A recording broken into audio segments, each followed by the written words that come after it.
The Grand Solarium of the Interstellar Concord was a masterwork of architectural diplomacy.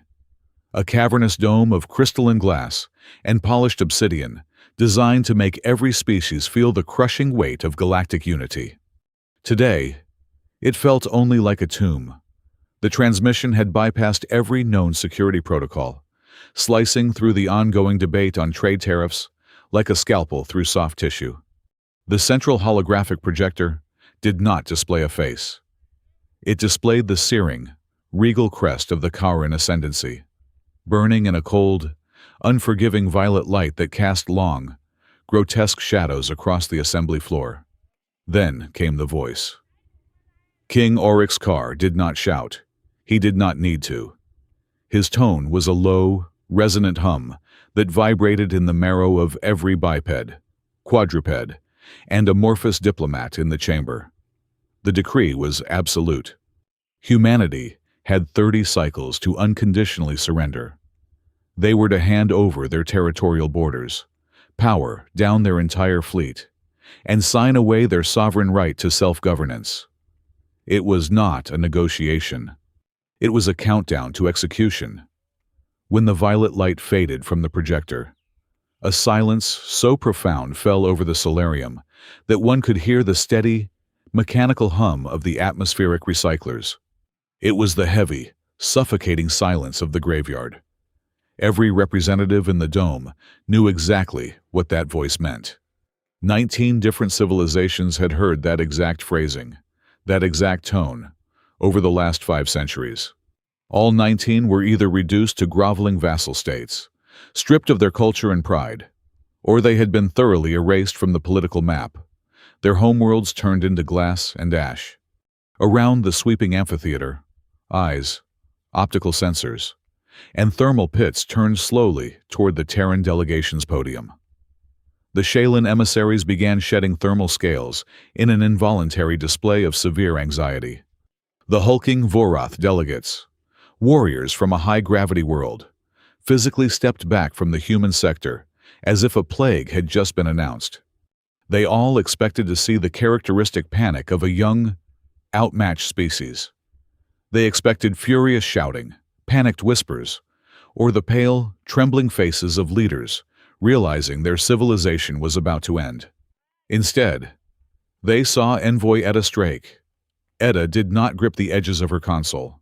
She did not look around the vast room for allies who would never step forward. She sat perfectly upright, her silver hair pulled back in a severe, immaculate knot. Her eyes, the color of winter steel, remained fixed on the datapad resting on her desk. She tapped the screen twice, her face completely devoid of emotion. She examined the holographic waveform of the king's threat, with the detached annoyance of a senior archivist who had just discovered a minor, irritating mathematical error in a ledger. Beside her, Assistant Attaché Vance swallowed hard. He leaned in, his voice dropping to a harsh, reedy whisper. He asked if they needed to assemble the crisis team. He asked if he should begin drafting a formal, lengthy response, a plea for a temporary extension, a list of trade concessions, anything to buy them a few more days of life. Etta did not look at him. She reached forward with a steady hand and activated her microphone. The red light blinked on, projecting her voice across the vast, terrified silence of the hall. Declined. That was the entire response. One word. The Kauran observation drones hovering near the ceiling glowed an angry crimson, their auditory sensors processing the audio file again and again, as if their translation matrix had suffered a catastrophic failure. The Kauran Empire expected a symphony of despair. They fed on the desperate negotiations of the week. They wanted weeping, a frantic offer of tribute, or at the very least, a grand, foolish declaration of defiant anger. What they received was the diplomatic equivalent of a shrugged shoulder. It was an absolute, unnatural calmness that bordered on profound insult. Etta stood up, smoothing the front of her dark suit. She gathered her datapad, nodded politely to the paralyzed assembly, and walked down the steps of the podium. Her footfalls echoed sharply on the obsidian floor. She did not rush. Her pace was deliberate, measured, and entirely unbothered. The alien dignitaries parted for her like water, stepping back into the shadows to let her pass. None spoke. None offered condolences. To them, she was already a ghost walking. Once outside the heavy acoustic doors of the solarium, Etta bypassed her usual security detail. She moved through the labyrinthine corridors of the diplomatic station, descending 3 sublevels into the fortified Terran embassy wing. She entered the primary secure vault, sealing the heavy tungsten door behind her. The room was dark, lit only by the pale blue glow of the deep space communication array. She bypassed the standard diplomatic channels. She bypassed the military high command liaisons. She engaged a manual override, typing in a sequence of 84 alphanumeric characters that did not exist in any public or classified database. It was a hard-lined, quantum-entangled tether that reached across the black void of space, punching directly into the crust of Earth. The screen flashed green. A secure connection established. Etta leaned toward the microphone. She did not offer a status report. She did not explain the ultimatum. She spoke a single word into the dark. "Harroglass." She cut the connection immediately, turned off the terminal, and sat down in the dark room, letting out a long, slow breath. The diplomatic charade was finally over. Light years away, beneath the sun-baked, ancient rock of the Nevada desert, the climate was carefully controlled. The air in the deep subterranean command center smelled of ozone, black coffee, and sanitized metal. The facility was buried under miles of solid granite, immune to orbital bombardment, shielded from seismic disruption, and entirely invisible to conventional scans. Grand Marshal Corvin Ash sat at the head of a massive tactical table. The holographic map of the Orion Spur rotated slowly in front of him, glowing in soft amber. Dozens of officers, analysts, and logistics commanders moved purposefully around the sunken floor of the pit, their voices a low, continuous murmur of coordinates, fleet movements, and supply logistics. A solitary red light pulsed on the small console directly beside Ash's right hand. It was an analog bulb, hardwired to a receiver that had remained entirely dormant since the day the bunker was built. The light did not beep. It simply burned bright crimson. Corvin Ash stopped reading the troop manifest on his screen. He reached out with a scarred, steady hand and picked up his ceramic coffee mug. He took a slow sip. He swallowed. Then, he set the mug down on the metal table. The sharp, porcelain click of the mug hitting the steel surface was not loud, but the tactical officers closest to him froze. Ash stood up. He was a man carved from old, weathered wood, carrying the heavy posture of someone who had spent his entire life studying the anatomy of ruin. He pressed a button on the table. The low murmur of the command room ceased instantly. Every head turned toward the Grand Marshal. "I need 10 seconds of absolute silence," Ash said. His voice was gravelly, quiet, yet it carried easily across the cavernous room. The officers complied. No one typed. No one breathed heavily. The humming of the massive cooling turbines overhead seemed to amplify in the heavy, pregnant stillness. Ash closed his eyes. He counted the seconds in his mind. 1, 2, 3. He let the reality of the moment settle over him. The wait was over. The agonizing, drawn-out masquerade had finally reached its expiration date. 4, 5, 6. He thought of the billions of lives resting on the razor edge of the coming storm, the sheer scale of the blood that was about to be spilled. 7, 8, 9, 10. He opened his eyes. They were cold, clear, and entirely devoid of fear. "Begin Phase 2, Ash commanded softly. Instantly, the ambient amber lighting of the bunker snapped to a hard, tactical red. The sound of heavy analog switches being thrown echoed through the chamber as systems that had been sleeping for a generation finally woke up. Across the galaxy, the Kauran Ascendancy and the observing interstellar community believed they were watching humanity scramble. They believed they were witnessing the panicked, disorganized flailing of a terrified prey species, realizing it had been backed into a corner. They thought the humans were making it up as they went along, desperately throwing up fragile shields against an inevitable execution. They were entirely wrong. Humanity was not improvising. They were not scared.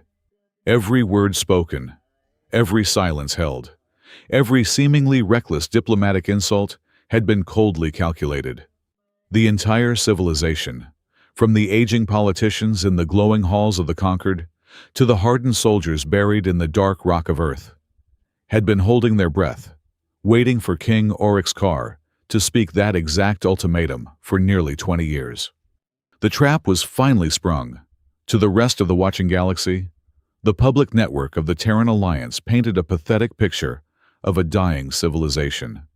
The open-source telemetry feeds broadcasted exactly what the Kauran intelligence officers wanted to see. Massive supply depots anchored in the asteroid belts were flagged as permanently decommissioned. The dry docks circling Mars displayed long lists of heavy cruisers grounded for critical overhauls, their reactor cores supposedly cold and gutted. The border militias, scattered across the outer colonies, logged duty rosters that barely possessed enough personnel to suppress a localized pirate raid, let alone hold a defensive line against a sprawling interstellar empire. It was an elaborate, carefully curated theater of weakness. Exactly 2 hours after the secure channels carried the single activation word from Earth, the theater dropped its curtains.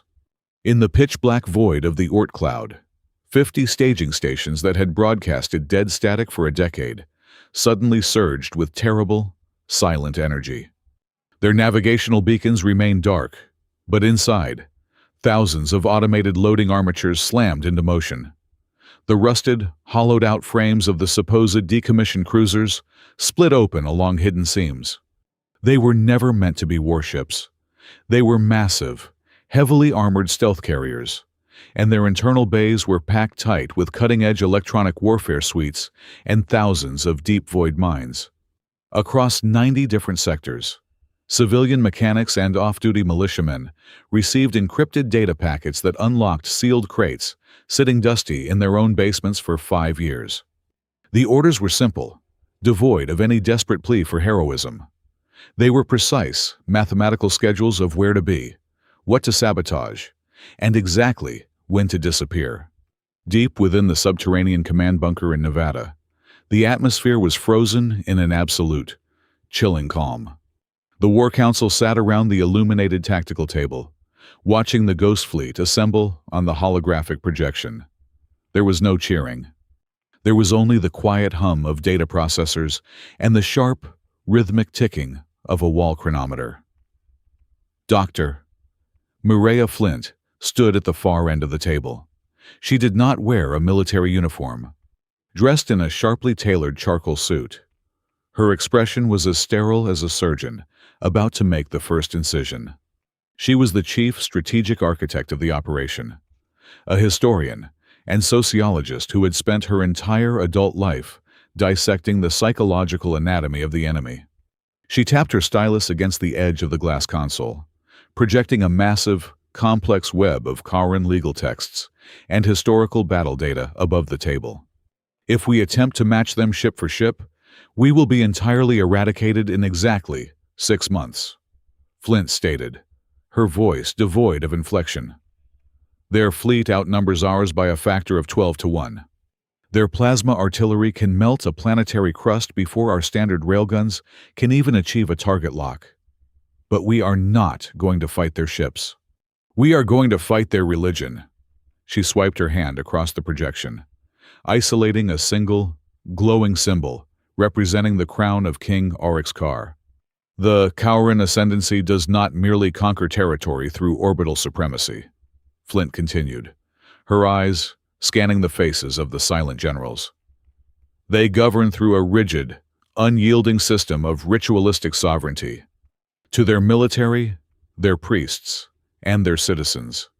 A world is never truly classified as conquered just because the local defense force has been annihilated. A planet is only bound to the empire when the living king physically steps onto the soil and enacts the right of sealing. Until that specific legal condition is met, the occupation is merely a temporary military excursion. Flint leaned forward, placing both hands flat on the table. Aurix Carr is not just their head of state. He is the singular legal, mythical, and psychological pillar that keeps their entire civilization from devouring itself in civil war. He is the only source of absolute truth in their society. She brought up the schematic of the master plan, a blueprint that had consumed thousands of human lives in espionage, planning, and silent preparation over the last generation. This project was never designed as a border defense protocol, Flint said, her tone dropping to a dangerous whisper. For 18 years, we have not been building a shield.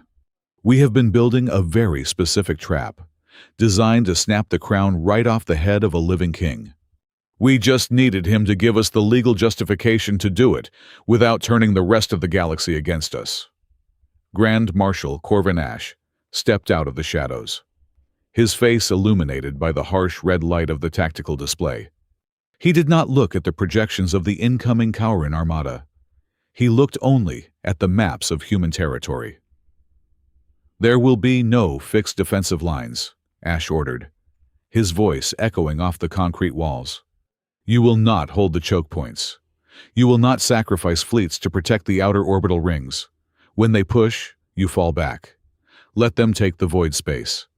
Let them think we are scattering in a panic.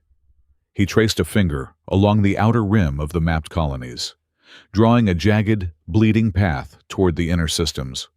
We are going to turn every single star system they enter into an endless labyrinth of attrition.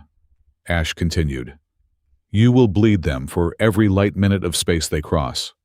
You will sever their supply chains, jam their communications, and force them to expend astronomical amounts of fuel just to hold empty rocks. We will not fight them where they are strong. We will frustrate them. We will drag the war out until their high command demands a symbolic victory to maintain morale. And that is when they will blindly walk onto the stage we have set. At the very edge of the Terran territory, bathed in the pale light of a dying white dwarf star, sat the agricultural colony of Ashwater Reach. It was a bleak, flat world dominated by endless salt marshes, vast reflective canals, and towering atmospheric processors. It held absolutely no strategic military value, making it the perfect target for an arrogant enemy looking for an easy, psychological triumph. In the local administration office, Commander Soren Pike stared at the decrypting message on his terminal. He was a man who looked like he had been carved out of the same hard, unyielding salt that covered the planet. The message contained only 3 words: initiate black rain. Pike did not hesitate. He hit the general alarm. It was not a siren of panic.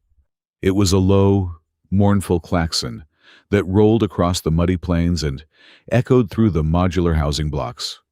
Across the colony, ordinary citizens stopped what they were doing. Moisture farmers dropped their tools. Dock workers secured their heavy lifting cranes. Maintenance crews at the atmospheric plants walked away from their diagnostic panels. For over 10 years, the people of Ashwater Reach had run drills under the cover of night. They had memorized precise evacuation routes that led nowhere near the off-world transports. They had practiced opening the massive floodgates of the agricultural spillways, flooding the plains with highly conductive, corrosive salt water. The government had never explained why they needed to learn these specific, destructive tasks. They were simply told that if the alarm ever sounded, they were to turn their entire home into a toxic, impassable swamp. And then, they were to hide in the reinforced subterranean cellars. Pike walked out onto the balcony of the administration tower, looking out over the sprawling, geometric lines of the colony. The sky above was already beginning to darken as the atmospheric processors reversed their cycles, pulling heavy, artificial storm clouds down toward the surface. The air grew thick with the smell of ozone and bitter salt. Humanity was not digging in to survive the storm. They were precisely calibrating the environment to ensure the lightning struck exactly where they wanted it to. The board was set. The pieces were in motion, and the Kowroon Ascendancy was sailing straight into the most elaborate trap ever constructed in the history of the Orion Spur. The Kowroon Vanguard broke through the atmosphere like falling iron, expecting the swift capitulation of a frail world. They aimed their drop trajectories directly at the broad, flat expanses of the primary agricultural sector. To their orbital Auspex arrays, the colony was practically begging to be subjugated. The planetary defense grid consisted of nothing more than a handful of outdated weather monitoring satellites. The terrain itself was dead flat, a sprawling geometric checkerboard of salt marshes and shallow evaporation pools stretching for dozens of kilometers in every direction.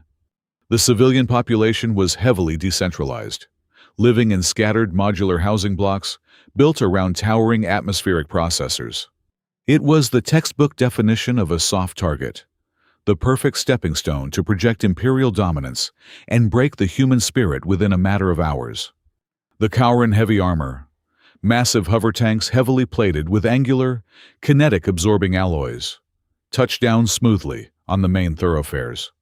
These roads were incredibly wide, perfectly straight, and completely devoid of any hasty barricades or defensive emplacements. The invaders formed up into standard parade ground assault columns, their forward plasma cannons humming with lethal potential, fully expecting civilian panic and chaotic, disorganized resistance from local law enforcement. They moved swiftly toward the central processing hubs, their repulsor lifts kicking up great clouds of white, chalky dust. They did not realize that the urban planning of the colony had been drafted by a military engineer a decade ago. The roads were never transportation arteries. They were calculated funnels. The lead armored platoon, consisting of 20 heavy siege units and 100 elite infantrymen, crossed the threshold into Sector 4, an area known to the locals as the Spillway. The moment the rear guard of the column passed a specific, unmarked geographic coordinate, the ground simply gave way beneath them. It was not an explosive trap that would trigger their energy shields. It was profound structural sabotage. Through a sequence of remote commands issued from miles away, the underlying drainage network abruptly reversed its flow, pumping millions of gallons of supersaturated brine directly into the porous, engineered substrate of the road. The compacted earth instantly liquefied into a deep, caustic mire. The Kowroon hover tanks, designed to glide smoothly over solid ground, sank rapidly up to their armored chassis, their repulsor engines whining in a futile, power-draining struggle against the sudden, grasping mud. Then, the primary floodgates of the spillway snapped open. It was not a rushing tsunami meant to wash them away, but a deliberate, highly pressurized release of chemical water. The impact of the rushing fluid against the automated, industrial atomizer screens generated a massive, dense cloud of highly conductive saline mist that rapidly swallowed the entire Kowroon column. Trapped inside their sinking armor, the Kowroon gunners immediately switched to thermal optics to cut through the blinding fog. That was their second fatal mistake. The towering metallic pillars lining the canals, ostensibly used for atmospheric reflection to manage the colony's delicate climate, were angled perfectly to bounce the immense ambient heat of the Kowroon engines right back at them. The invaders' targeting screens instantly bloomed into a chaotic, blinding kaleidoscope of false heat signatures. They were effectively rendered completely blind in a thick soup of electrified fog. The human counterattack came from everywhere and nowhere. There were no matching military uniforms, no inspiring battle cries, no foolish, heroic charges across open ground.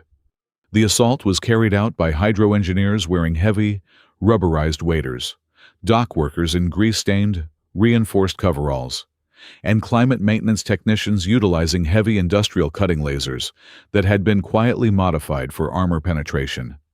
Hardened former Marines worked shoulder to shoulder with calloused moisture farmers.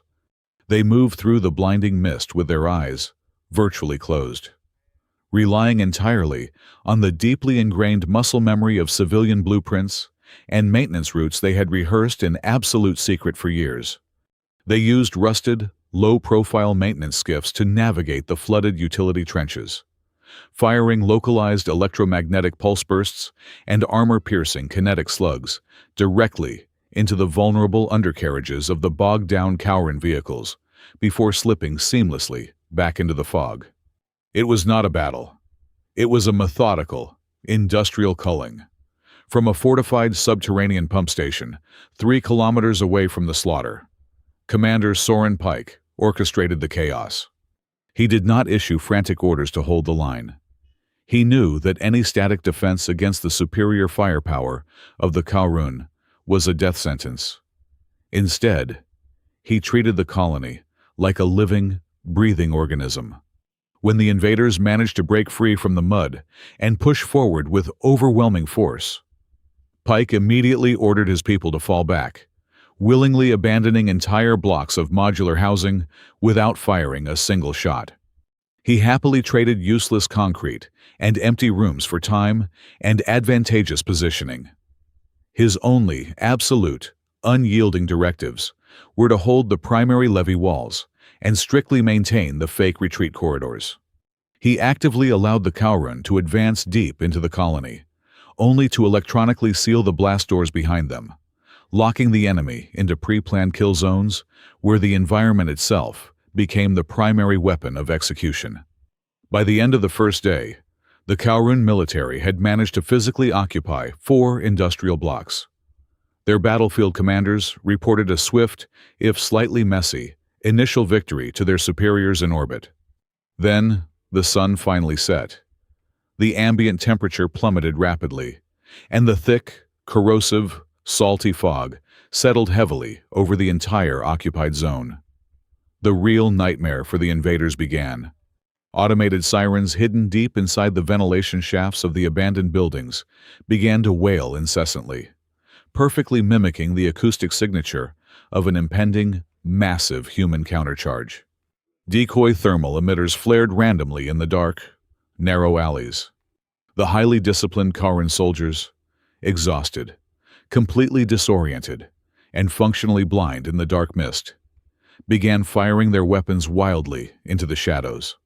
Heavy plasma bolts shattered empty storefronts, melted rusted pipes, and turned the fog into a terrifying, flashing strobe light of blue fire. They spent the entire long night expending massive amounts of precious ammunition, battling phantom regiments, terrifying echoes, and their own rapidly escalating paranoia. By the time morning finally broke, the vanguard had sustained heavy casualties, the vast majority of them stemming directly from friendly fire and severe stress-induced accidents. The galactic intelligence networks, monitoring the invasion through encrypted orbital telemetry, watched the incoming data feeds with mounting, horrified disbelief. The sophisticated tactical algorithms of a dozen different empires had confidently predicted that Ashwater Reach would be completely pacified, its population broken and kneeling, in exactly 3 days. Instead, as the first week dragged on in a brutal stalemate, the colony morphed into a horrifying, continuously bleeding wound on the flank of the mighty Cowran ascendancy. The humans were not fighting a glorious, romanticized war of salvation. They were executing a brutal, grinding, terrifyingly efficient accounting of lives and resources. Every single meter of muddy, salt-crusted ground the Cowran claimed was paid for in vast quantities of time, irretrievable fuel reserves, and the rapidly fracturing arrogance of an empire that had completely forgotten how to bleed. The soft target had razor-sharp teeth, and it was slowly, methodically chewing the vanguard to pieces. Out in the crushing blackness of deep space, the grand naval clash that the galaxy had anticipated simply failed to materialize. The Cowran ascendancy had marched their glorious, gilded dreadnoughts across the void, fully expecting the Terran fleet to form a desperate, suicidal blockade around their core worlds. They expected a traditional line of battle, a glorious exchange of broadsides, where superior plasma artillery would shatter human armor in a matter of hours. Instead, the human naval command fractured their entire defensive armada. They did not form walls. They shattered into hundreds of isolated, hyper-mobile hunting packs. They completely abandoned the recognized strategic corridors and plunged their vessels into the most hazardous, unnavigable regions of their own territory. They utilized obsolete civilian transit lanes, blind spots trapped in the electromagnetic interference of gas giants, and treacherous, unmapped debris rings left over from centuries of reckless asteroid mining. The Kauran sensor officers found themselves staring at empty space while their flanks were continuously torn apart. The Terran ships did not fight. They hunted. The vanguard of this guerrilla campaign was not composed of gleaming stealth cruisers. It was led by fleets of retrofitted deep-void tugboats. These were incredibly ugly, blocky vessels originally constructed to drag crippled research stations out of decaying orbits or tow massive chunks of raw ice.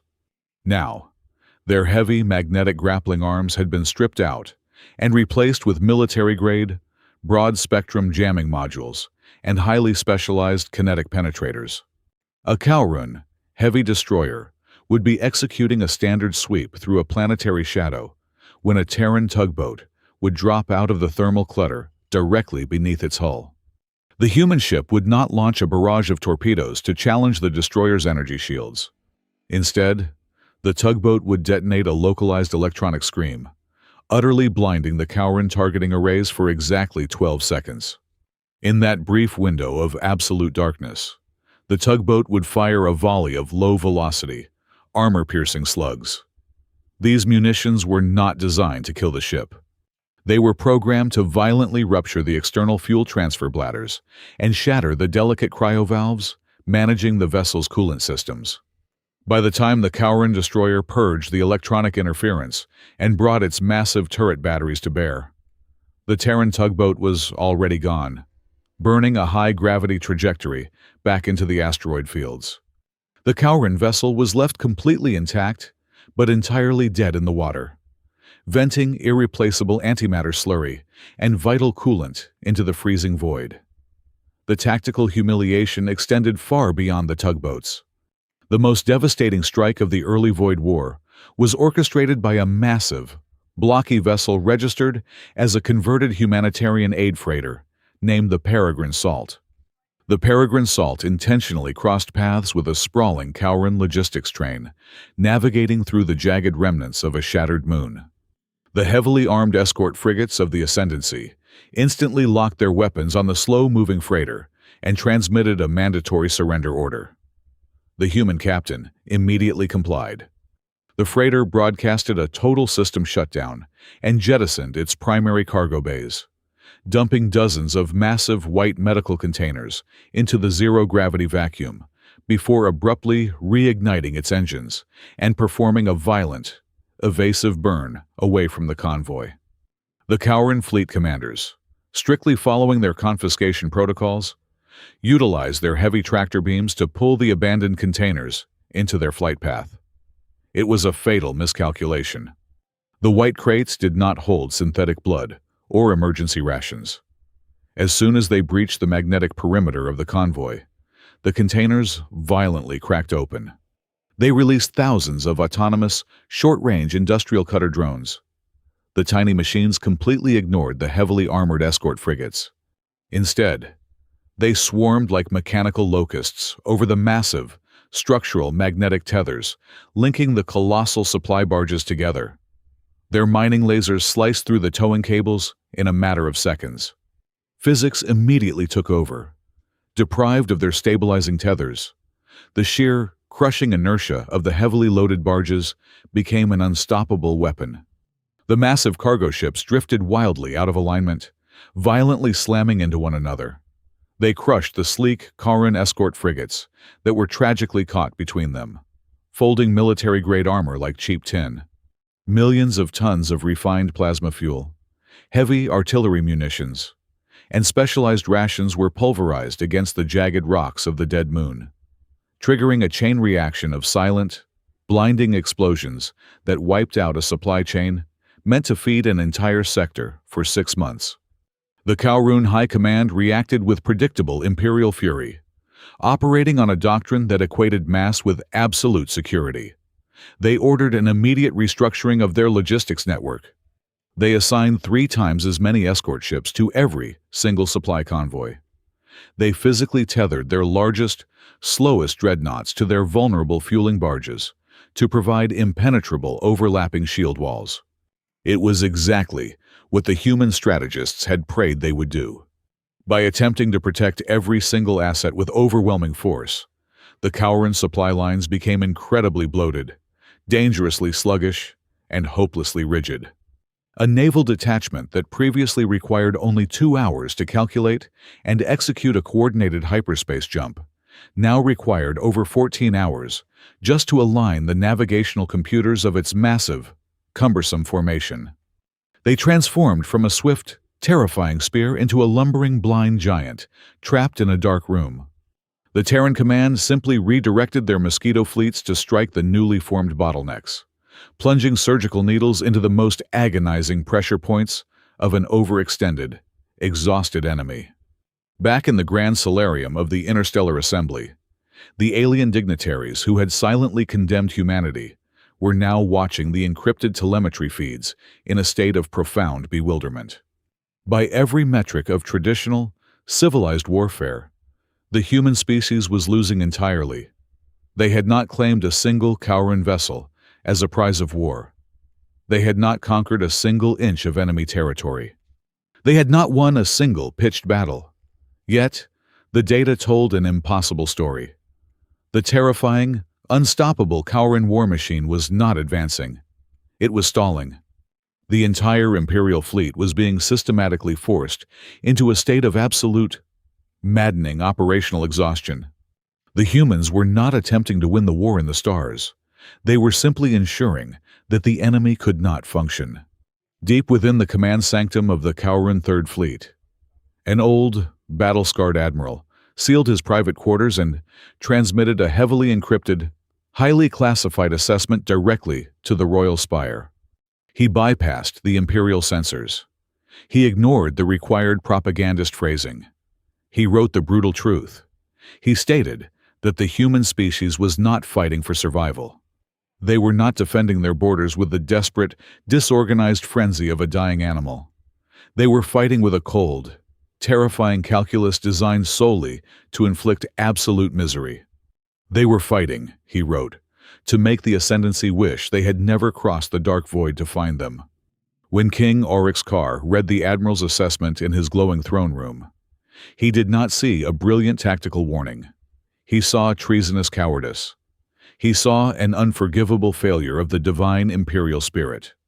The very idea that a primitive, fractured coalition of upstarts could inflict psychological trauma upon his invincible armada was profound heresy.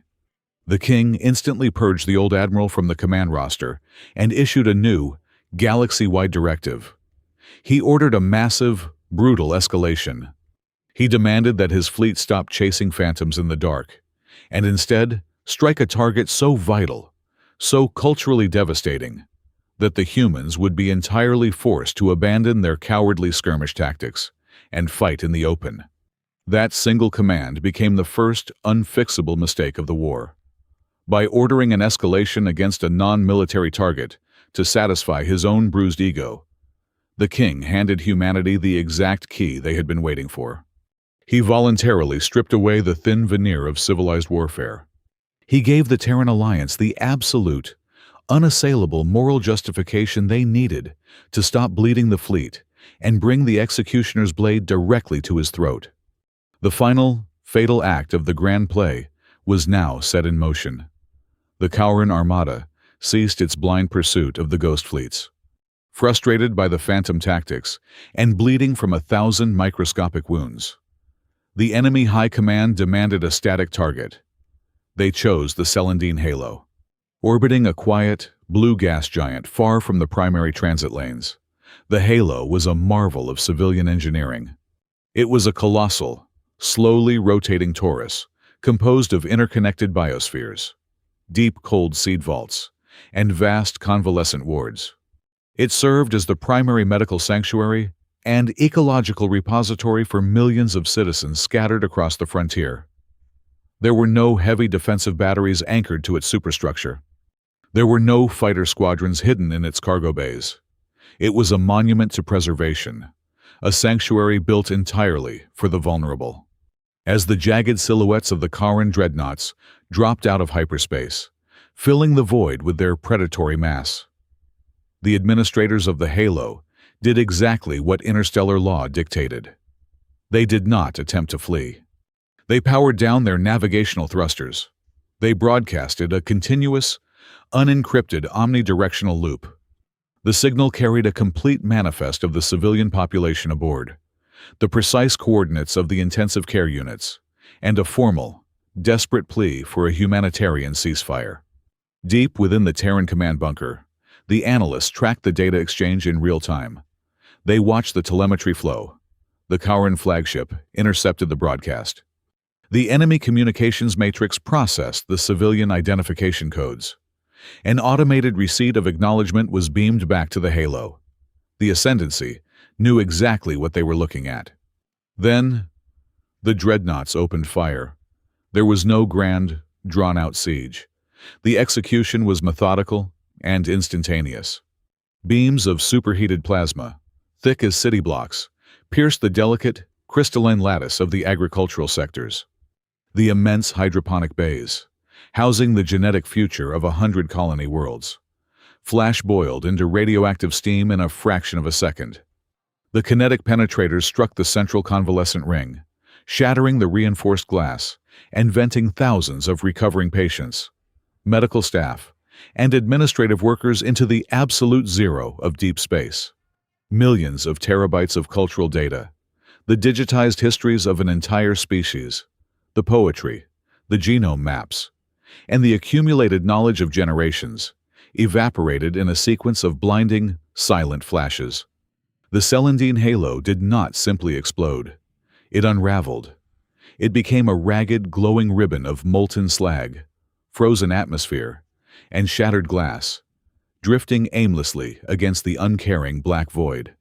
When the raw, unfiltered footage reached the subterranean Strategic Command Center, the reaction was not one of explosive rage. No one screamed. No officer slammed a fist against the polished surface of the tactical table. No one collapsed in despair or cursed the heavily armored enemy. The cavernous room simply fell into an absolute, suffocating silence. The low hum of the cooling fans and the rhythmic ticking of the wall chronometer seemed deafening against the sheer density of the quiet. It was a heavy, metallic silence. It was the terrifying, cold stillness of a predator that had finally stopped playing with its food and locked its jaws.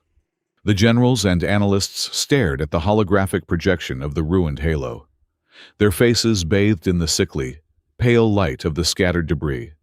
The pain of losing hundreds of thousands of innocents was not expressed in tears. It crystallized instantly into something far more dangerous. Envoy Etta Strake stood at the edge of the projection pit. She did not look away from the burning wreckage. Her expression was completely devoid of sorrow, replaced by a mask of absolute, glacial resolve. "They want us to ask for terms," Strake said, her voice dropping into the quiet room like a stone into a dark well. "So, from now on, we only send them consequences." Grand Marshal Corvin Ash stepped forward, his eyes sweeping across the assembled members of the War Council. The agonizing charade of a defensive war was officially over. The enemy had crossed the final threshold. He initiated the silent vote. The prompt on the council members' screens did not ask for authorization to launch a full-scale counteroffensive across the entire front. It did not propose a desperate suicide strike to glass the Kharan capital world in an act of blind, symmetrical vengeance. The strategic objective was fundamentally altered in a matter of seconds. The Council voted unanimously to narrow the entire scope of the interstellar conflict down to a single set of coordinates. They shifted the entire weight of the Terran military apparatus toward a single biological target, King Oryx Carr, standing beneath the harsh red glow of the primary monitors. Corvin Ash stripped away the final illusion, keeping his own command staff in the dark. He looked at the faces of the men and women who had spent the last several weeks orchestrating the chaotic, bleeding retreat across the outer sectors. He confessed the ultimate truth of the Harroglass Protocol. It had never been a contingency plan. It was never a desperate fallback option conceived in the shadows of a losing war. Harroglass was the true spearhead. Everything else was a calculated distraction. Every single skirmish in the asteroid belts, every localized jamming operation, every bloody inch of ground traded in the salt marshes, had been a meticulously choreographed dance. The Terran Alliance had never intended to defeat the Ascendancy in a traditional war of attrition. They had spent almost 2 decades carefully manipulating the psychological profile of the enemy. They had deliberately frustrated the Kauran High Command, dragging them into a quagmire of logistical nightmares, specifically to force the king into a state of arrogant desperation. They needed him to order an atrocity exactly like the destruction of the Celandine Halo. They needed the Kauran Ascendancy to build the stage, light the torches, and hand humanity the absolute moral justification to execute the final thrust. The profound shock that settled over the room was palpable. It was the sudden, dizzying realization of the sheer scale of the deception. From the very first day, the Kauran transmission echoed through the interstellar assembly. The human species had never been fighting for mere survival. They had been preparing to commit an act so fundamentally blasphemous, so structurally impossible, that the rest of the galaxy could not even conceive of it in their most abstract war games. Humanity was not going to push the enemy back. They were going to reach directly into the impregnable heart of a galactic superpower, bypass the largest armada in recorded history, and tear the crown off the head of a living god. The burning of the halo was the final toll of the bell. The trap was locked, Doctor. Maria Flint stepped away from the main tactical projection and walked toward a heavily shielded terminal secured against the far wall of the subterranean command bunker. She did not use a biometric scan or a vocal password to unlock it. She produced a physical, archaic iron key, inserting it into a manual override slot. The terminal hummed to life, projecting a cascading waterfall of dense, alien cryptographic text that illuminated her sharp features in a pale, golden light. The room of hardened military commanders watched in absolute silence as she bypassed the final security layer. This was the core of Harroglass.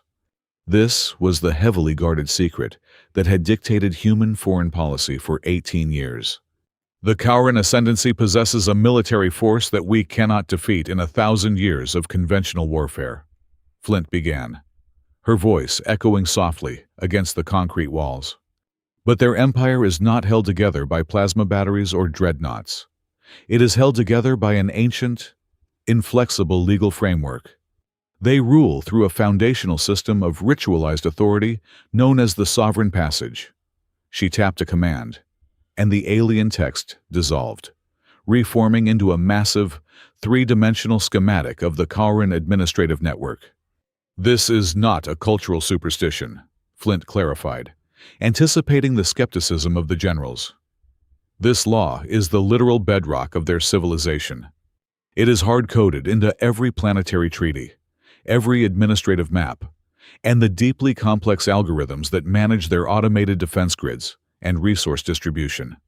According to their oldest mandates, a king's authority is absolute only as long as his physical sovereignty remains uncompromised. Flint isolated a specific string of glowing code in the projection. The ancient Kauran warlords created this law to prevent rival factions from secretly capturing a monarch and using him as a puppet to issue false decrees. The law states that if the sitting king is captured alive and escorted through hostile territory without the protection of his royal banners, he is legally stripped of his divine immunity. If that specific condition is met, the central administrative algorithm registers a catastrophic paradox. The holographic map of the massive Kauran Empire suddenly flashed crimson.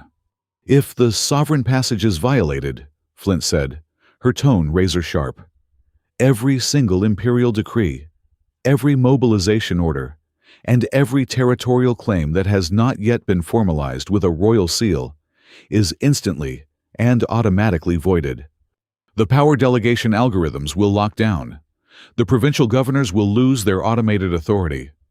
Over half of their sprawling empire will immediately plunge into a paralyzing legal and logistical crisis. Their fleets will literally be locked out of their own targeting mainframes.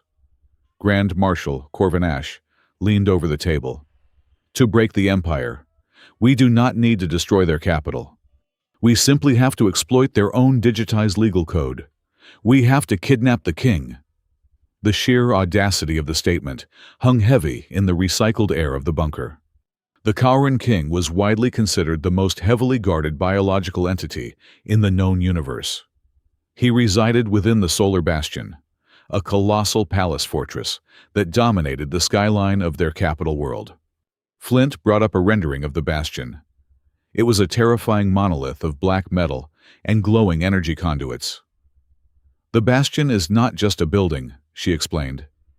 It is a living biometric machine.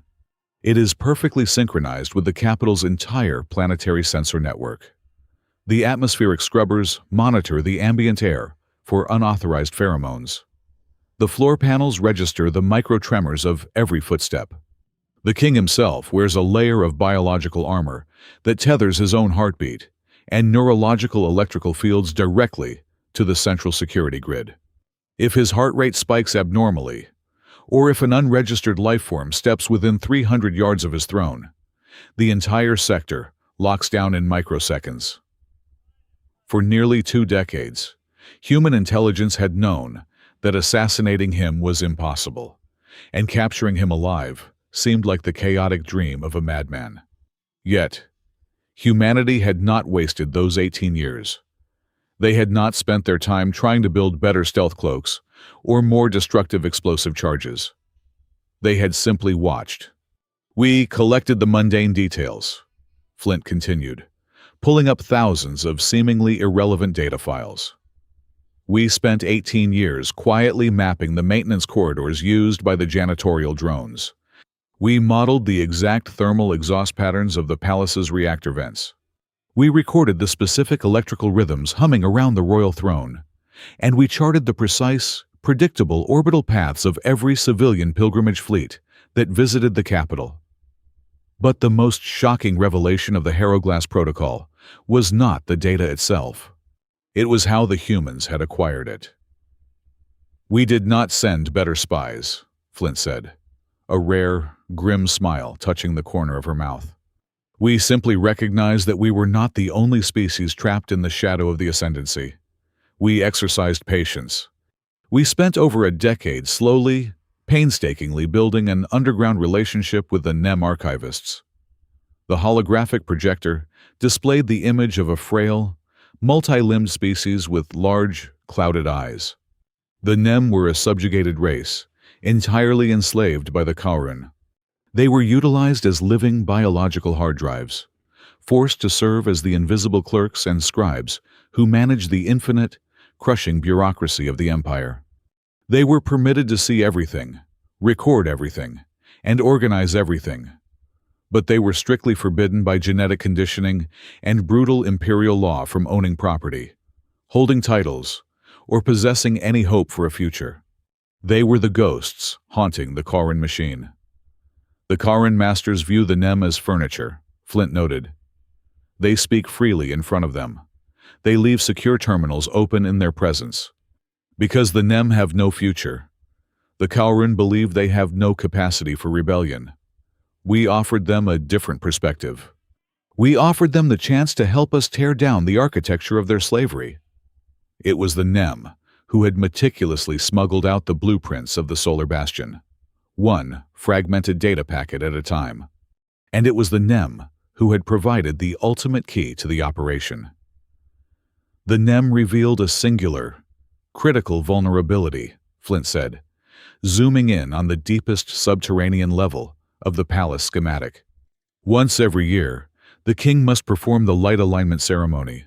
It is a deeply private, sacred ritual where he must temporarily separate himself from his biological armor and step into a shielded, underground ceremonial chamber.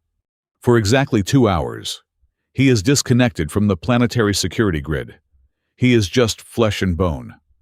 The War Council stared at the narrow window of opportunity. It was an impossibly tight margin, requiring an infiltration of unimaginable precision. "We are not sending a battalion," Grand Marshal Ash interjected, his voice gravelly and firm. "We are sending exactly 72 operatives. They will be led by Commander Soren Pike." A few of the generals exchanged surprised glances. Pike was the man currently orchestrating the brutal, muddy defense of Ashwater Reach. Pike was not assigned to Ashwater Reach merely to hold a defensive line, Ash clarified. He was placed there because the flooded, chaotic environment of the colony was the final crucible. We needed a commander who understood the architecture of patience, a man who could navigate absolute misery without losing his discipline. His team has been selected not because they are our strongest shock troopers, but because of their psychological endurance. Ash highlighted the logistical parameters of the insertion. To bypass the outer orbital sensory nets of the Cowran capital, Pike and his 72 men and women will have to endure an insertion transit lasting exactly 11 days. During those 11 days, they will be sealed in a smuggling compartment with no active life support cycling to avoid thermal detection. They will be fed intravenously. Their heart rates will be chemically suppressed to a near-comatose rhythm, and they will exist in absolute, sensory-deprived silence. If a single operative panics, if one of them speaks or breathes too heavily against the acoustic dampeners, the Cowran scanners will detect the anomaly, and the team will be vaporized in the void. Flint stepped back from the terminal, letting the sheer weight of the plan settle over the room. Every microscopic detail, every agonizing delay, every humiliating diplomatic concession over the last 2 decades suddenly made perfect, terrifying sense. The grand puzzle was complete. Their objective is not assassination, Flint concluded, locking eyes with every commander in the room. A dead king is a martyr, and a martyr will only fuel a war of extermination. Their mission is to breach the bastion, capture Oryx Carr alive, extract him from the heart of his own impregnable fortress, and bring him directly back to the mud of Ashwater Reach. She turned off the projector, plunging the room back into the dim, ambient light of the bunker. "We are going to drag their living god through our dirt," she whispered. "And we are going to use the sacred laws of their own ancestors to crush his invulnerability before the eyes of the entire galaxy." The 72 operatives of the Terran strike team did not breach the capital world through a violently torn hyperspace window or a heavily shielded tactical drop. They arrived entirely submerged in the cold, suffocating dark. Their vessel was a lightless, unpowered cargo blister, magnetically grafted to the reinforced underbelly of a Cowran pilgrimage barge. This specific alien convoy was tasked with transporting the mummified remains of ancient imperial warlords back to the homeworld. A cargo considered so profoundly sacred and ritually pure that orbital customs authorities were strictly forbidden by archaic religious law from executing any invasive radiation sweeps. For 11 agonizing days, the human soldiers floated in a state of chemically induced near-death. Their metabolisms were crashed. Their heartbeats were suppressed to a shallow, barely registering flutter, and they were fed a gray, tasteless nutrient slurry through intravenous tubes in absolute, sensory-deprived silence. If a single operative panicked in the cramped dark, if one of them simply breathed too heavily against the acoustic dampeners, the microscopic thermal bloom would trigger the exterior sensors, and the entire team would be vaporized without a sound. When the barge finally locked into the lower service pylons of the solar bastion, the operatives woke. The transition from chemical sleep to combat readiness was a brutal, nauseating shock to the nervous system. But no one groaned. No one stretched. They moved with the silent, terrifying synchronization of a single organism. To slip past the most sophisticated biological sensor grid in the galaxy, they did not rely on active optical cloaking fields, which could easily be disrupted by the bastion's ambient magnetic generators. Instead, they wore tightly fitted resonance suits. These heavy, uncomfortable garments physically compressed their chests and continuously injected a steady stream of calculated microdoses into their bloodstreams. The suits artificially replicated the exact metabolic rhythm, the abnormally low body temperature, and the specific, pungent sweat gland secretions of the NEM archivists. To the omnipresent internal sensors, scanning every square inch of the palace, the heavily armed human squad registered merely as a cluster of invisible, low-level alien servants carrying out menial labor in the deep maintenance shafts. They breached the primary external duct using a silent, localized acid solvent that ate through the hull plating in seconds. Immediately upon entering the crushing, oppressive atmosphere of the bastion, the unit fractured into 3 distinct prongs. Team Alpha vanished upward into the massive, echoing ventilation network, their sole objective to physically sever the data conduits, feeding the lower-level atmospheric alarms. Team Bravo moved horizontally through the steam-filled utility corridors, using specialized fusion torches to weld the heavy blast doors of the palace guard barracks shut from the outside. They were turning the enemy's own quick response routes into sealed, inescapable tombs. Commander Soren Pike led the final element, a wedge of 20 operatives, straight down into the subterranean belly of the fortress, aiming directly for the ceremonial core. Their path was not a desperate, chaotic crawl through heavily guarded military checkpoints. It was a terrifying ghost walk. The NEM had not simply handed human intelligence a static map of the palace. Over the course of the last decade, the subjugated clerks had quietly and methodically seeded microscopic administrative errors deep within the palace maintenance algorithms. They had altered the digital registries so that certain heavy security gates and transit junctions were permanently flagged as structurally collapsed or highly radioactive. Pike and his team walked effortlessly through massive, rusted bulkheads and shadowed access tunnels that the Kauran military believed had not been opened in 300 years. Thick layers of undisturbed dust coated the floor, standing in stark contrast to the lethal, glowing energy conduits humming just inches away behind the thin metal walls. The air grew denser, hotter, and thick with the smell of ionized copper and ozone as they descended deeper into the crust of the planet. Every shadow felt like a loaded weapon. Every distant thrum of the palace machinery vibrated in their teeth. Talia Venn, the youngest signal engineer on the team, walked directly behind Pike's right shoulder. She did not carry a heavy kinetic rifle. She carried a customized, broad-spectrum electromagnetic scanner wired directly into her optical nerve. Her face illuminated only by the faint, ghostly data scrolling across her retina.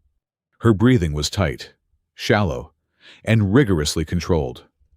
As they approached the final staging junction, situated directly beneath the grand audience hall and just above their target chamber, Talia broke protocol. She reached out and grabbed Pike by the shoulder, squeezing the armored plating hard. Pike halted instantly, raising a closed fist. The entire 20-man wedge froze, melting perfectly into the shadows of the pipes. Talia's ocular display was flashing a faint, almost imperceptible amber warning. She rapidly isolated the ambient electrical current, bleeding through the massive ceiling directly above them. The rhythmic power draw of the king's biological armor was pulsing through the sensors, indicating he was sitting on his throne. But the wavelength was slightly out of phase. The microscopic fluctuations in the electrical field did not match the natural, organic respiratory cycle of an aging, biological monarch. It was too perfect. It lacked the chaotic, minor stutters of a real heart. She keyed her localized comms, transmitting her voice through bone conduction directly to Pike's jaw. Her voice trembled slightly, not from fear, but from the adrenaline of the discovery. She stated that the energy signature in the grand hall above them was a synthetic trap. It was a biological decoy. The Cowran intelligence apparatus was not entirely blind. They had correctly anticipated that the sudden, brutal escalation of the frontier war might provoke a desperate human retaliation. They had prepared an invisible snare. A genetically engineered, flesh and blood replica was currently sitting on the throne in the grand hall above, fully integrated into the Bastion's central alarm grid. If the human strike team breached that specific room, according to their primary route, and fired a single shot, the decoy's violently accelerated heart rate would instantly trigger a palace-wide lockdown, crushing the operatives behind solid kinetic armor before they could even reload. Pike stared at the sealed blast door leading to their primary insertion route. The digital timer on his wrist display indicated they had exactly 14 seconds before the automated sentry drones initiated a sweeping, high-intensity thermal patrol of this specific junction. He had to make an impossible choice. He could adhere strictly to a heavily rehearsed plan, mathematically perfected by the greatest strategic minds of Earth. Or he could blindly trust the terrified intuition of a 22-year-old signal engineer on her very first combat drop. There was no time for a council of war. There was no time to run a secondary diagnostic. Pike did not hesitate. He signaled a hard abort on the primary route. He pointed his tactical blade toward a secondary, incredibly narrow overflow pipe, dropping sharply into the dark to their left, a route the NEM had marked as highly unstable. The team pivoted flawlessly, abandoning the Grand Hall approach. They squeezed into the slick, vertical tube, sliding down into the crushing dark just as the heavy, rhythmic mechanical footsteps of the Cowran sentry drones echoed in the junction behind them. By trusting the anomaly, they entirely bypassed the slaughterhouse above. The enemy had correctly guessed that the humans would try to strike the head from the snake. They expected desperate assassins armed with plasma blades or dirty radiological bombs. But the Cowran had profoundly underestimated the terrifying depth and the chilling patience of the Harroglass design. The Ascendancy believed humanity wanted to create a corpse to satisfy their vengeance. They never imagined, even in their most deeply paranoid tactical simulations, that the intruders were coming to steal the living, breathing heart of the Empire right out of its chest. The drop from the overflow pipe deposited the 20 Terran operatives into a space that felt less like a bunker and more like a cathedral. The subterranean ceremonial chamber was vast, circular, and utterly silent. The air was painfully dry, smelling of ozone and burning frankincense. In the exact center of the room, completely devoid of his biomechanical armor, stood King Oryx Carr. He was bathed in a solitary, blinding pillar of white and gold energy. The light alignment ceremony was underway. Stripped of the terrifying metallic bulk that the galaxy associated with his rule, the monarch appeared shockingly frail, draped only in a simple, woven ceremonial shroud.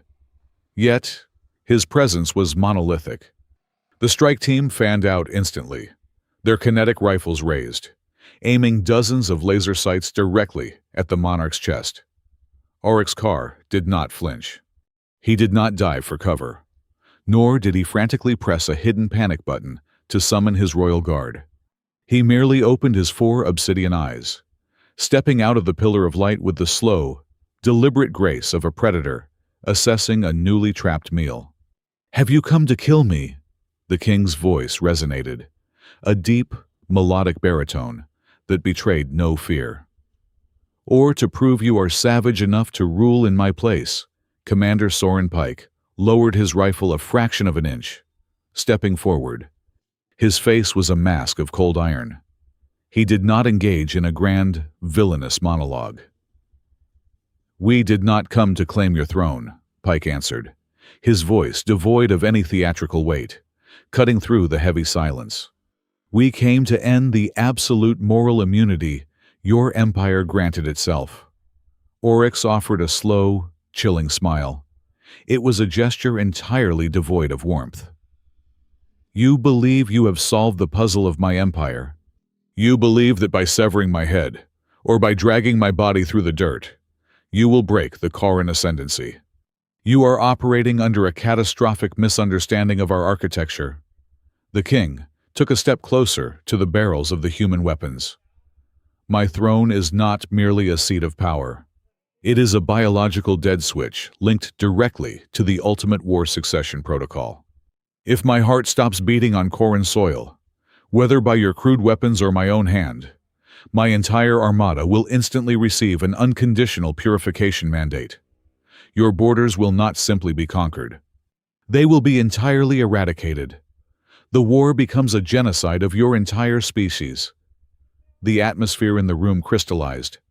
The mission parameters shattered and reassembled in Pike's mind in a fraction of a second. This was the ultimate failsafe. The Terran command had assumed they only needed to extract him. They had not anticipated that the king himself was a living, breathing doomsday device. The operation was now exponentially more difficult. They could not execute him. They absolutely could not allow him to provoke them into killing him. Worse, they had to actively protect him from committing suicide, all while dragging him out of the most fortified citadel in the known universe. Suddenly, the heavy, metallic silence of the chamber was ruptured. A low, vibrating hum began to echo from the obsidian walls, rapidly escalating into a piercing, rhythmic screech. The Bastion had realized the ceremonial core was compromised. The automated alarms were screaming. "Lock him down!" Pike barked. 3 operatives lunged forward, slamming the monarch against the stone floor. They did not use standard metallic cuffs. They deployed localized gravity tethers, binding the king's limbs with heavy, unbreakable bands of compressed kinetic energy. They slapped a respiratory gag over his mouth to prevent him from biting off his own tongue, and injected a rapid-acting paralytic into his neck.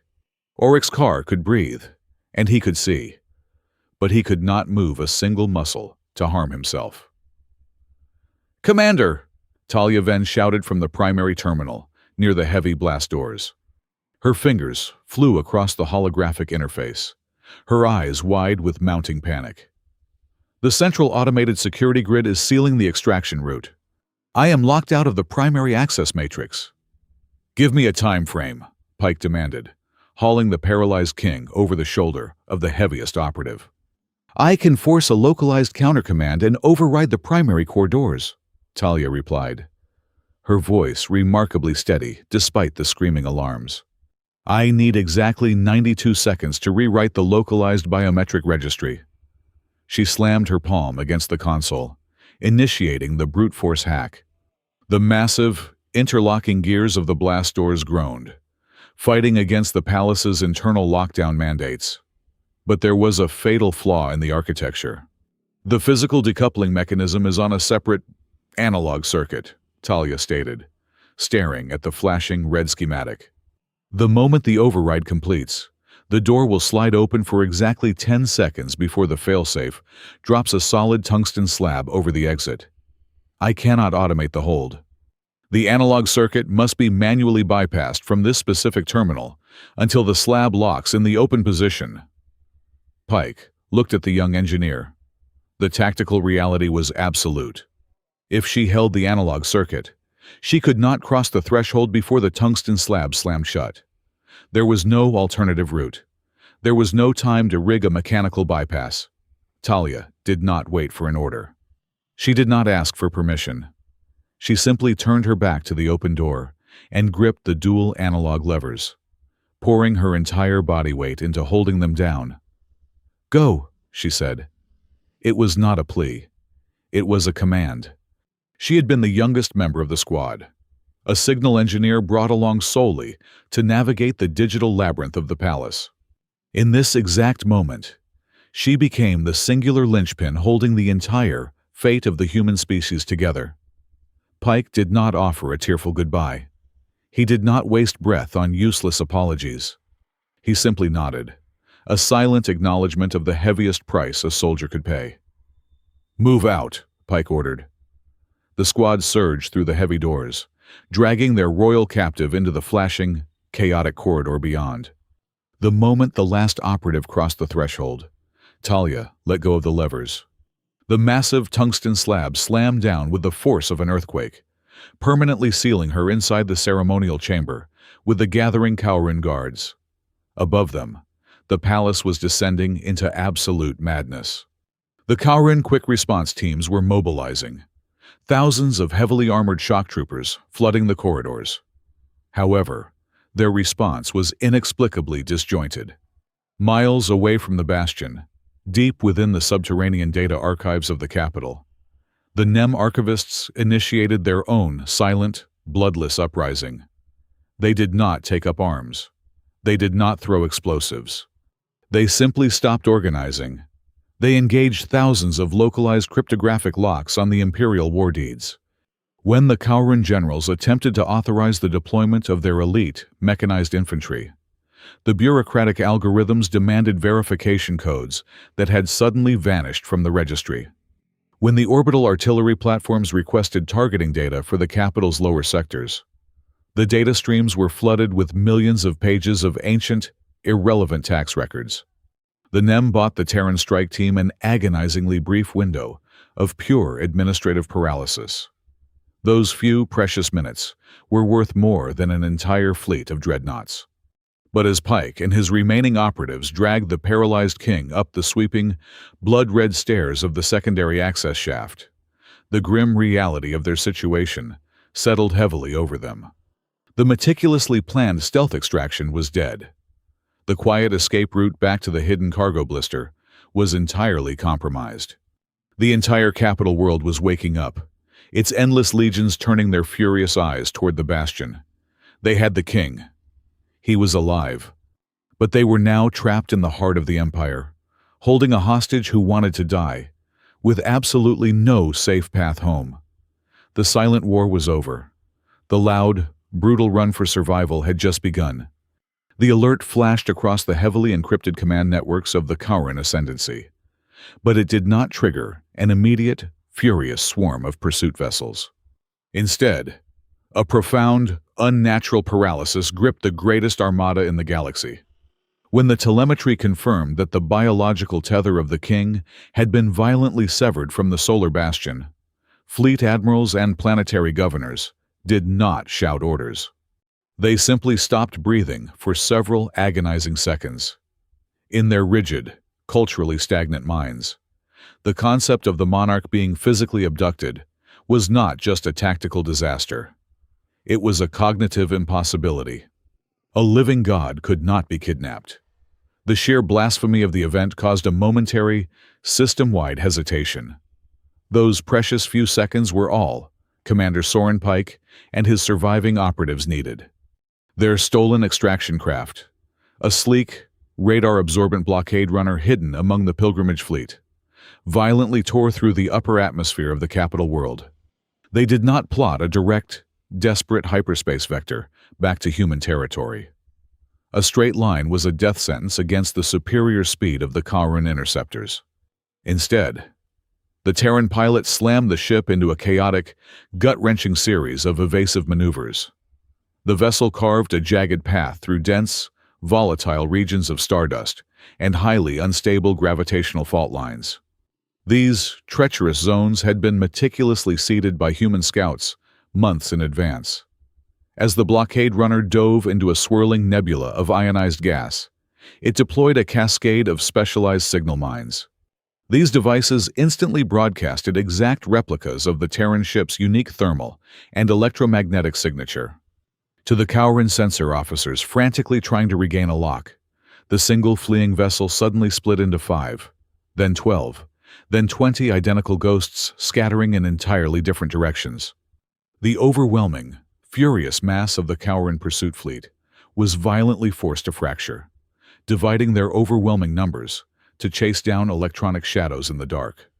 Inside the heavily shielded cargo hold of the fleeing ship, the atmosphere was suffocatingly tense. The localized gravity tethers kept King Oryx's car pinned rigidly to a reinforced bulkhead. The paralytic agent had worn off just enough for him to speak, though he remained completely immobilized. He did not struggle against his bonds. He evaluated his captors with cold, calculating eyes. The monarch understood the dire reality of his empire's architecture. He knew that his continued existence outside the legal boundaries of his throne was a catastrophic threat to the ascendancy. To save his civilization from the impending legal paradox, he needed to die. He needed the human commander to lose control. Oryx Carr fixed his dark gaze on Pike, who was methodically checking the seals on his kinetic rifle. "I watched the telemetry of the Celandine halo when my dreadnoughts opened fire," the king said, his voice a smooth, venomous purr designed to pierce the heaviest armor.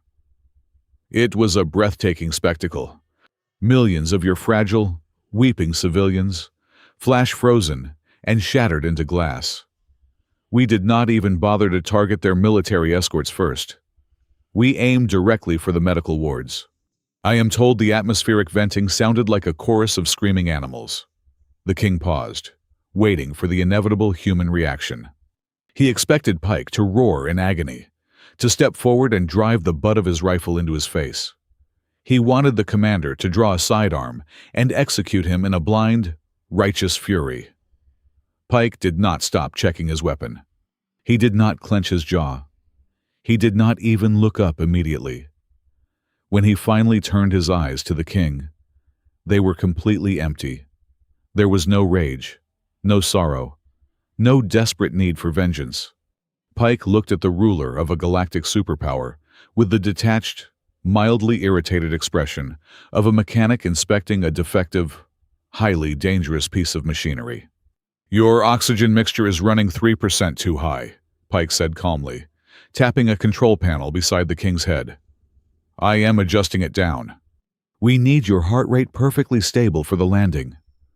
A cold, creeping dread finally touched the edges of the king's mind. For centuries, the Kauran had viewed humanity as a passionate, chaotic, and easily manipulated species. But staring into Pike's dead, unwavering eyes, Oryx Carr realized he was not dealing with a hero seeking justice. He was dealing with a terrifying, absolute cruelty. It was the crushing, mechanical cruelty of pure discipline. The humans were not going to grant him the mercy of a martyr's death. They were going to keep him alive, no matter what he said, and use him as a legal instrument of their destruction. Deep within the command bunker on Earth, Grand Marshal Corvin Ash opened a direct, heavily encrypted line to the muddy plains of Ashwater Reach. "The package is secured and inbound," Ash stated, his voice devoid of any celebratory relief. "Do not raise a single victory flag. Do not broadcast any cheers on the open channels. Ensure the local militia maintains the perimeter and keeps the mud wet. You are not preparing for a parade. You are preparing a courtroom, Doctor." Mireya Flint stepped into the holographic projection, her face illuminated by the complex legal algorithms of the enemy's code. "The parameters of the sovereign passage are absolute and incredibly narrow," she warned. "The moment the king's physical body makes contact with the soil of the invaded colony, without the protective presence of his royal banner, the digital countdown initiates within their central administrative network. We will have exactly 7 minutes. In those 7 minutes, he must publicly concede the illegitimacy of the invasion on an open, unencrypted frequency. If we fail to secure that confession before the window closes, their system will automatically classify him as legally deceased, purge the paradox, and the entire empire will be free to burn us to ash." Just as Flint finished her sentence, the deep space communication arrays screamed. The Kauran High Command, having finally overcome their initial shock and pieced together the trajectory of the Terran vessel, broadcasted a new, galaxy-wide decree. It was not a plea for negotiations. It was an ultimatum of absolute annihilation. The cold, synthesized voice of the Kauran Supreme Admiral echoed through the Terran bunker. Humanity had exactly 1 hour to power down their extraction ship and release the king unconditionally.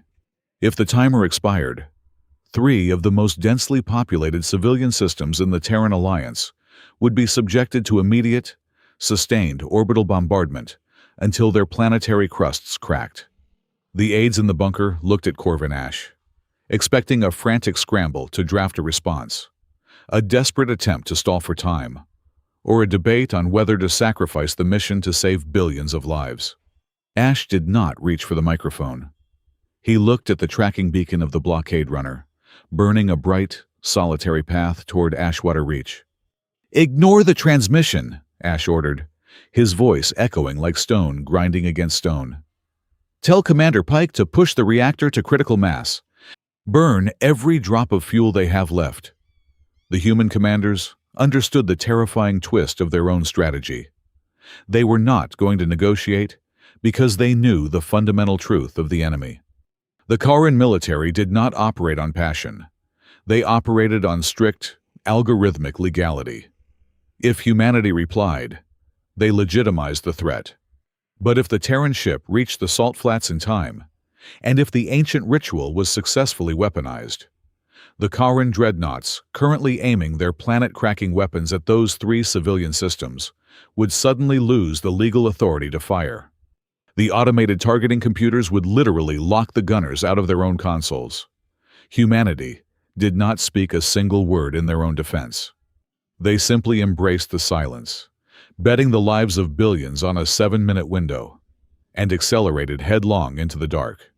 Every screen, every holographic projector, and every orbital communication relay across the Orion Spur synchronized to a single, unencrypted frequency. The Terran Alliance did not broadcast a roaring declaration of victory. They simply opened a live visual feed from the surface of Ashwater Reach. The camera panned across the spillway, the exact stretch of flooded, salt-crusted infrastructure where the Kharan vanguard had marched in, expecting to subjugate a soft colony in a matter of hours. The caustic mist had cleared, leaving behind a bleak, flat expanse of gray mud and shallow, stagnant brine. Lining both sides of the massive canal were the people of Ashwater Reach. There were no polished military battalions standing at attention. The unbroken ranks consisted of surviving moisture farmers, hydro-engineers in heavily stained waders, exhausted climate technicians, and local militia members clutching kinetic rifles. There were tens of thousands of them, stretching as far as the optical sensors could render. Yet, the audio feed picked up nothing but the howling of the harsh frontier wind and the rhythmic sloshing of water. No one hurled rocks. No one screamed obscenities. No one chanted for blood. It was a suffocating, absolute silence.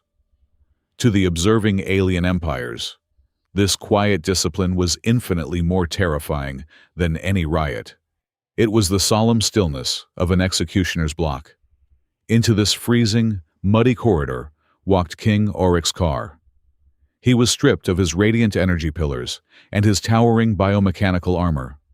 His wrists and ankles were bound by glowing, heavy gravity tethers that dragged his posture down, forcing him to bear the crushing weight of the planet's gravity.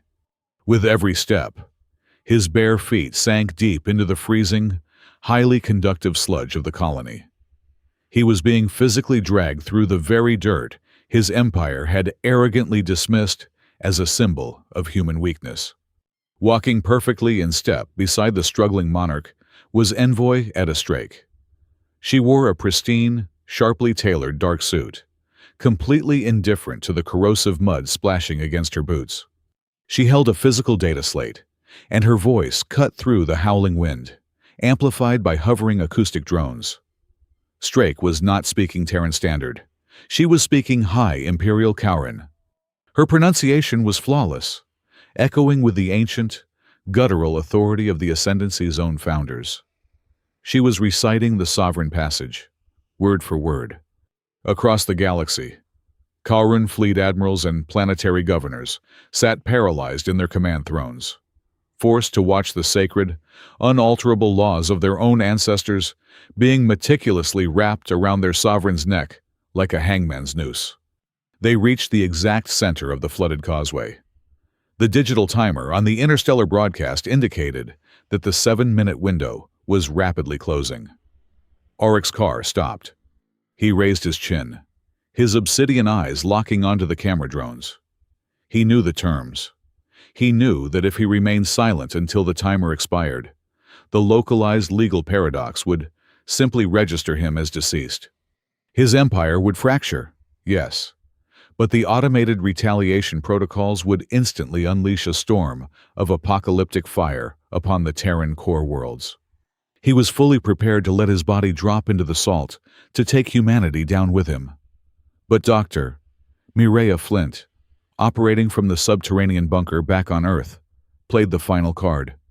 The broadcast split, displaying a cascading torrent of highly classified Imperial ledgers provided by the NEM archivists. Flint did not speak, but the data spoke for itself.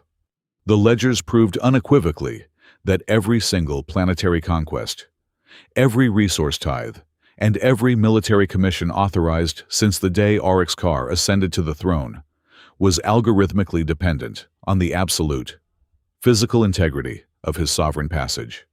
If he died here, unsealed and captured, the Cowran administrative mainframe would not just register his death, it would retroactively invalidate his entire reign.